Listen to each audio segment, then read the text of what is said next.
नमस्कार, मैं हूं शांता सिंह और आप देख रहे हैं बोले भारत।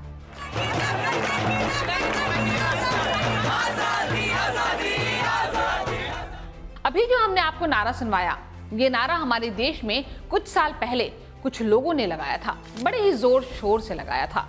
लेकिन हिंदुस्तान में ऐसे नापाक मंसूबे कामयाब नहीं हुए, हो भी नहीं सकते, क्योंकि भारत के मूल्य, संस्कार, सभ्यता, संस्कृति और इन सबसे बढ़कर लोकतंत्र की पवित्र भावना भारत को एकता की मजबूत डोर से बांधती है, जहां विविधता के लिए पूरा सम्मान है। लेकिन हमारे पड़ोसी देश पाकिस्तान में ऐसा नहीं है। वहां के अलग अलग हिस्सों में कई पाकिस्तान बनने की आहट सुनाई पड़ रही है। पाकिस्तान दरक कर कई पाकिस्तान में बदलने की स्थिति में दिख रहा है। कहीं पाकिस्तान के कब्जे वाला कश्मीर भारत की ओर हसरत भरी नजरों से देख रहा है, तो कहीं गिलगित बाल्टिस्तान अपनी ऊंचाइयों पर नए देश की तमन्ना लिए घूम रहा है। कहीं सिंध में अलगाव की चिंगारी अब धधकने की तैयारी कर रही है, तो कहीं बलूचिस्तान का विद्रोह पाकिस्तान के अंदर दूसरा बांग्लादेश बनने की तरफ बढ़ रहा है। आज जो कुछ हो रहा है, उस भविष्य को प्रधानमंत्री नरेंद्र मोदी ने 2016 में लाल किले की प्राचीर से ही बांच दिया था। पिछले कुछ दिनों से बलूचिस्तान के लोगों ने, गिलगिट के लोगों ने, पाक ऑक्युपाइड कश्मीर के लोगों ने, वहां के नागरिकों ने जिस प्रकार से मुझे बहुत बहुत धन्यवाद दिया है, इसलिए ये सम्मान का भाव, धन्यवाद का भाव करने वाले बलूचिस्तान के लोगों का, गिलगिट के लोगों का, पाक के कब्जे वाले कश्मीर के लोगों का मैं आज तहे दिल से आभार व्यक्त करना चाहता हूं। बोले भारत की इस वीडियो में बात आज इसी की होगी, क्योंकि जिस तरह बलूचिस्तान लिबरेशन आर्मी के लड़ाकों ने जाफर एक्सप्रेस नाम के एक पाकिस्तानी ट्रेन को हाईजैक किया है, उसके बाद सवाल उठ रहा है कि क्या पाकिस्तान सेना और उसके खुफिया संगठन ISI के दिन लद गए हैं। हम इन सारे मसलों पर आएंगे, लेकिन पहले आप देखिए कि BLA के लड़ाकों ने आखिर किया क्या है।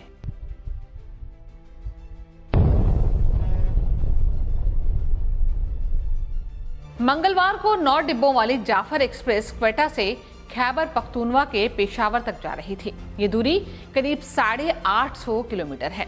उस ट्रेन में 400 से ज्यादा यात्री सफर कर रहे थे। तभी गुदलार और पीरू कुनैरी इलाकों के बीच उस पर गोलीबारी की गई। बलूचिस्तान लिबरेशन आर्मी यानी कि BLA ने हमले की जिम्मेदारी लेते हुए दावा किया कि उसने ट्रेन की पटरी उड़ा दी थी और उसने इसके बाद उस पर कब्जा कर लिया। उसने 30 से ज्यादा पाकिस्तानी सैनिकों की हत्या भी कर दी, जो ट्रेन की रक्षा के नाम पर चल रहे थे। ट्रेन हाईजैक कांड बता रहा है कि कैसे पाकिस्तान बिखराव के ज्वालामुखी पर बैठा हुआ है। दरअसल बलूचिस्तान का संघर्ष पाकिस्तान के निर्माण के समय से ही जुड़ा हुआ है।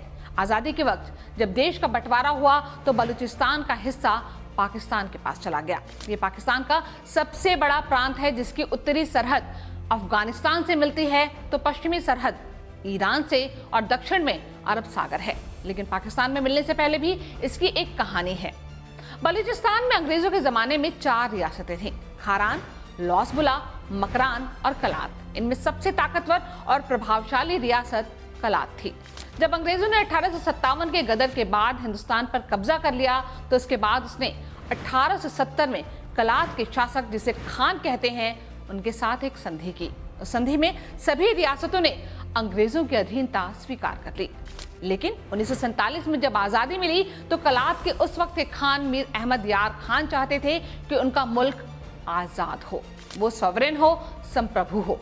क्योंकि खान की पाकिस्तान बनाने वालों और लाखों लोगों के खून से अपनी सत्ता की प्यास बुझाने वाले मोहम्मद अली जिन्ना से गाढ़ी दोस्ती थी, तो उन्हें लगता था कि दोस्ती के नाम पर जिन्ना उन्हें आजाद रखने में मदद करेंगे। लेकिन जो जिन्ना अपने जिद, अपने पावर, अपनी सत्ता के लिए मादरे वतन का बंटवारा कर सकते हैं, वो बलूचिस्तान जैसे खनिज संपदाओं से भरे प्रांत को कैसे छोड़ देते। जिन्ना एक शातिर खिलाड़ी की तरह काम कर रहे थे, जिसमें बलूचिस्तान के खान से दोस्ती की दुहाई भी थी और बलूचिस्तान की कमाई पर काली नजर भी थी। 11 अगस्त 1947 को जब ये साफ हो चुका था कि अब पाकिस्तान बनकर रहेगा, बल्कि 3 दिन बाद बन ही गया, उस दिन 11 अगस्त को मुस्लिम लीग और कलात के बीच एक समझौता हुआ, जिसमें मुस्लिम लीग ने माना कि कलात की अपनी अलग पहचान है, इसकी स्वतंत्रता की चाहत में कोई दिक्कत नहीं है, इसलिए पाकिस्तान बलूचिस्तान की आजादी का आदर करेगा। लेकिन ये सदाशयता जिन्ना के दिखाने के दांत थे, खाने वाले दांत तो अंदर थे, जो कुछ महीनों बाद दिखे जब उसका कसाव बलूचिस्तान की आजादी चाहने वालों ने महसूस किया। हुआ यूं कि उस दौरान बलूचिस्तान के बाकी 3 रियासतों ने पाकिस्तान में मिल जाने का फैसला कर लिया। पहले खारान ने, फिर लौसबुला ने और आखिर में मकरान ने जिन्ना के सामने विलय का प्रस्ताव रखा। हालांकि कूटनीति के जानकारों का मानना है कि ये सब जिन्ना का खेल था। ये खेल था कलात और उसके खान पर दबाव बनाने का कि जब बलूचिस्तान की बाकी तीनों रियासतों ने पाकिस्तान में खुद को विलीन कर लिया तो तुम कौन होते हो अलग रहने वाले। ये एक माइंड गेम था जिसे जिन्ना ने बखूबी चला और इसमें बाकी तीनों रियासतों की कमजोरी का फायदा उठाकर उनसे विलय की चाहत वाली चाल चलवाई। आखिरकार 17 मार्च 1948 को वो तीनों रियासतें पाकिस्तान में मिल गई। अब जिन्ना की नजर थी कि किसी भी तरह कलात का इलाका अपना कर लिया जाए, लेकिन जिन्ना अपने कपट और धोखे को प्रकट नहीं करना चाहते थे। वो कोई तिकड़म और भिड़ाते जिससे कलात और उसके खान का सरेंडर हो जाए कि उस वक्त नेहरू सरकार में राज्यों के विलय वाले मंत्रालयों के सचिव रहे वीपी मेनन ने एक बयान दे दिया। उसमें मेनन ने कह दिया कि कलात के खान तो भारत के साथ विलय चाहते हैं। बस गिद्ध नजर और लोमड़ी की चालाकी वाले जिन्ना ने इसे अपने लिए एक मौका मान लिया। इधर बयान आया और उधर पाकिस्तानी सेना ने कलात पर हमला बोल दिया। इतना ही नहीं, कलात के खान को बंधक बनाया गया, उन्हें जबरन कराची लेकर आया गया और वहां पाकिस्तान में विलय के दस्तावेज पर दस्तखत कराए गए। जबरन जैसे कनपट्टी पर बंदूक रख दी जाए।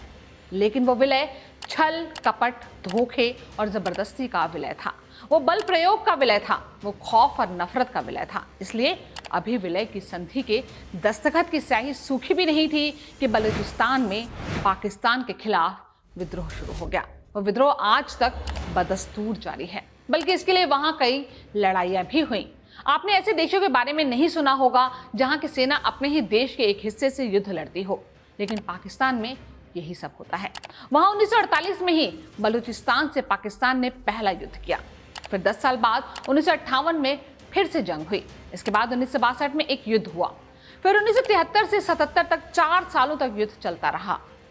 ये वो दौर था जब बलूचिस्तान की आज़ादी के लिए बलूचिस्तान लिबरेशन आर्मी वजूद में आने लगी थी। बलूचिस्तान अपनी आज़ादी मांग रहा था और पाकिस्तान अपने ही देश के एक हिस्से के लोगों को आतंकवादी कह रहा था। बल्कि 1973 से 74 में पाकिस्तान के नेता जुल्फिकार अली भुट्टो ने तो बीएलए के पीछे भारत का हाथ बता दिया था और ये भी कहा था कि भारत उसका समर्थन करता है। दरअसल पाकिस्तान की आदत है कि वो अपने एक हिस्से को ही पूरा पाकिस्तान मानता है और बाकी हिस्सों को दोयम दर्जे का मानता है। यही हाल उसने बलूचिस्तान का भी किया। दरअसल बलूचिस्तान पाकिस्तान का सबसे बड़ा प्रांत ही नहीं है, बल्कि पूरे पाकिस्तान का करीब 44% हिस्सा तो बलूचिस्तान ही है। उस पर से वो प्राकृतिक खूबसूरती और प्राकृतिक खनिज संपदाओं से भी भरा हुआ है। यहाँ का रेकॉर्डिक दुनिया की सबसे बड़ी सोने और तांबे की खदानों में से एक है। यहाँ नेचुरल गैस, कोयला, तांबा और अन्य खनिज प्रचुर मात्रा में पाए जाते हैं। यहाँ का ग्वादर पोर्ट सामुद्रिक व्यापार के लिहाज से काफी अहम हो जाता है, जिसे पाकिस्तान ने चीन की मिली भीख की कीमत चुकाने के चक्कर में चीन पाकिस्तान इकोनॉमिक कॉरिडोर यानी कि CPEC का एक अहम हिस्सा बना दिया है। इसलिए बलूच लड़ाकों के निशाने पर पाकिस्तानियों के साथ चीनी भी रहते हैं। जिस तरह कश्मीर के जिस इलाके पर पाकिस्तान ने कब्जा कर रखा है उसे पाकिस्तान अधिकृत कश्मीर कहा जाता है, उसी तरह बलूचिस्तान के लोग अपने आप को पाकिस्तान अधिकृत बलूचिस्तान का निवासी मानते हैं, पाकिस्तान का नागरिक नहीं मानते। कुछ समय पहले ही वहां के निर्वासित नेता डॉक्टर नायला कादरी बलूच हिंदुस्तान आई थी। वो हरिद्वार में गंगा मैया के दर्शन के लिए भी पहुंची थी। वो खुद को बलूचिस्तान का निर्वासित प्रधानमंत्री मानते हैं। दरअसल बलूचिस्तान की तकलीफ ये है कि सारे प्राकृतिक संसाधन उनके हैं, लेकिन वो इस्तेमाल होते हैं पंजाब प्रांत पर, यानी कमाए धोती वाला और खाए टोपी वाला। ये चीज तो चल नहीं सकती। नेचुरल गैस बलूचिस्तान से निकलती है, लेकिन वहां के ज्यादातर हिस्सों में अब तक रसोई गैस नहीं पहुंची है। ऊपर से बलूचिस्तान के लोगों को, उनके नेताओं को जब तक पाकिस्तानी फौज गोलियों से भून डालती है। बलूचिस्तान आज भी अपनी परंपरा और मिट्टी से जुड़े लोगों का देश है। वहां कबीलों की परंपरा है जिसे 2006 में पाकिस्तानी हुकूमत और सेना ने तोड़ने की कोशिश की, लेकिन उससे आज़ादी की मांग, आंदोलन और हिंसक विद्रोह दबने की जगह और भड़क उठे। और इसलिए लगता है कि पाकिस्तान में बांग्लादेश पार्ट 2 जल्द ही होने वाला है। 54 साल पहले पूर्वी पाकिस्तान में हुआ था, अब पाकिस्तान के सबसे पश्चिम वाले राज्य में होता दिख रहा है। यही हाल गिलगित बाल्टिस्तान का भी है, जो पाकिस्तानी कब्जे वाले कश्मीर का ही हिस्सा है और पाकिस्तान में सबसे उत्तर का इलाका है। लंबे समय से यहाँ भी आज़ादी की मांग चल रही है, बल्कि यहाँ तो लोगों ने नाम भी सोच लिया है बलवारिस्तान, यानी ऊंचाइयों का देश, क्योंकि ये पूरा इलाका खूबसूरत पहाड़ों और वादियों से घिरा है। उसी तरह सिंध प्रांत भी अपने लिए अलग देश का सपना देख रहा है, बल्कि पाकिस्तानी सेना के साथ वहां भी विद्रोहियों की झड़प हो ही जाती है। ये बात सही है कि इसकी तीव्रता बलूचिस्तान जैसी नहीं है। सिंध तो इस बात से बहुत पहले से बिदका हुआ है कि उसके ऊपर उर्दू क्यों थोपी जा रही है। उर्दू से याद आया कि इसके कारण भी 1971 में पाकिस्तान के 2 टुकड़े हुए थे। आज का बांग्लादेश तब पूर्वी पाकिस्तान कहलाता था। वहां की जनता बांग्ला बोलती थी, लेकिन राज उर्दू बोलने वालों का था। यहां तक कि संसद में भी उन्हें बांग्ला बोलने की इजाजत नहीं थी। दूसरी ओर बांग्ला बोलने वालों की पीठों पर अक्सर पाकिस्तानी हुकूमत की क्रूरता के हंटर बरसते थे। लेकिन हद तो तब हो गई जब 1970-71 के चुनाव में जीत पूर्वी पाकिस्तान के शेख मुजीबुर रहमान की हुई, लेकिन उन्हें राज करने का मौका नहीं मिला। आज बांग्लादेश में सेना की कठपुतली बनकर राज कर रहे मोहम्मद यूनुस को 1971 का वो दर्द और दंश याद नहीं है, लेकिन तब भारत नहीं होता तो बांग्लादेश, माफ कीजिएगा, पूर्वी पाकिस्तान पश्चिमी पाकिस्तान के बूटों की चोट सह रहा होता। लेकिन तब बांग्लादेश बना था पाकिस्तान के जुल्मों सितम से। और ये बात दूसरी है कि अब तक पाकिस्तान ने उससे कोई सबक नहीं लिया। वहां सेना और आईएसआई का अहंकार, स्वार्थ, जिद और एक प्रांत के लोगों का दबदबा पाकिस्तान के भीतर कई पाकिस्तान को जन्म दे सकता है, जिसकी शुरुआत बलूचिस्तान से हो सकती है, होती हुई दिख भी रही है। बोले भारत के इस वीडियो में आज इतना ही। अगर ये वीडियो आपको पसंद आया हो तो इसे लाइक और शेयर करना ना भूलें। हो सके तो हमारे चैनल को सब्सक्राइब भी कर लें। जल्द मुलाकात होगी एक नए वीडियो के साथ। तब तक के लिए नमस्कार।